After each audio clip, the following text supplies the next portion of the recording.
strategi switching ini sebenarnya ada dua. Yang strategi switchingnya ada dua. Yang pertama adalah dari sisi bisnis, bagaimana tadinya mungkin kita berbisnis sesuai dengan istilah industri yang selama ini memang kita layani gitu ya. Jadi ada yang khusus alidaya menangani perbankan, kemudian ada yang menangani untuk financial services.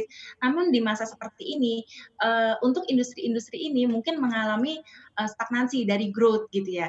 Nah, kita melihat tapi di sisi lain ada industri-industri lain yang tumbuh seperti industri logistik, kemudian industri call center, dan balik lagi kita melihat bahwa beberapa startup itu tetap hidup. Jadi bagaimana yang tadinya kita hanya melayani beberapa industri ini, kita mulai melihat ada kebutuhan-kebutuhan atas industri yang berkembang.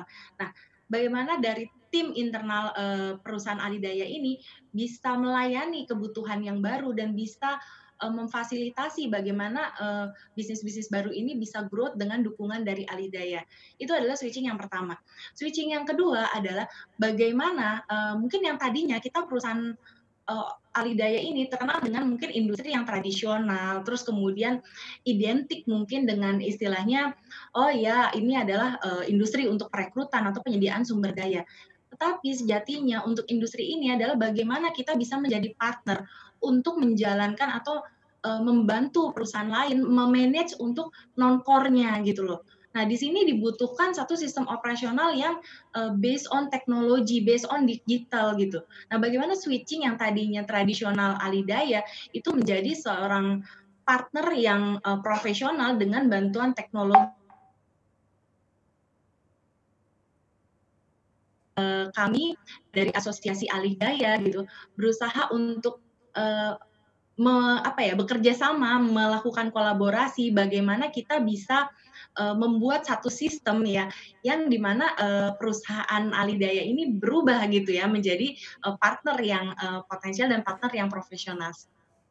Iya, Demikian. Bu Mira, dari strategi yang Anda sampaikan itu kami menangkap bahwa dibutuhkan waktu dan juga mungkin modal tambahan juga untuk dapat mewujudkannya. Apakah kira-kira perusahaan alidaya masih ada kemampuan untuk bisa melakukan switching ini dengan tambahan waktu dan juga tambahan modal? Ya, itulah karena kalau misalkan kita bergerak sendiri-sendiri, mungkin ini akan membutuhkan pemikiran dan kemudian juga waktu dan juga kemudian modal yang besar. Tetapi kita bisa melihat bahwa saat ini teknologi itu ada karena perusahaan alidaya sendiri di Indonesia itu bukan satu-satunya industri yang ada di Indonesia, di negara lain juga ada gitu ya. Jadi bagaimana kita melihat sistem-sistem untuk mensupport alidaya ini sejatinya sudah ada. Tapi kalau misalkan kita jalan sendiri, memang ini akan sulit sekali. Karena itu kami di Asosiasi Alidaya itu berusaha merangkum kebutuhan-kebutuhan yang ada dan kemudian bekerja sama dengan pihak-pihak lain yang lebih ahli gitu ya di dalam sistem teknologi atau digitalisasi ini untuk bekerja sama dengan kita dan akhirnya sistem ini mungkin akan bisa dipakai oleh kita bersama-sama. Kami yakin kalau pakai sendiri mungkin akan sulit gitu. Tapi kalau kita bisa pakai bersama-sama, ini akan lebih meringankan dari sisi biaya dan juga kemudian meringankan juga dari sisi pekerjaan.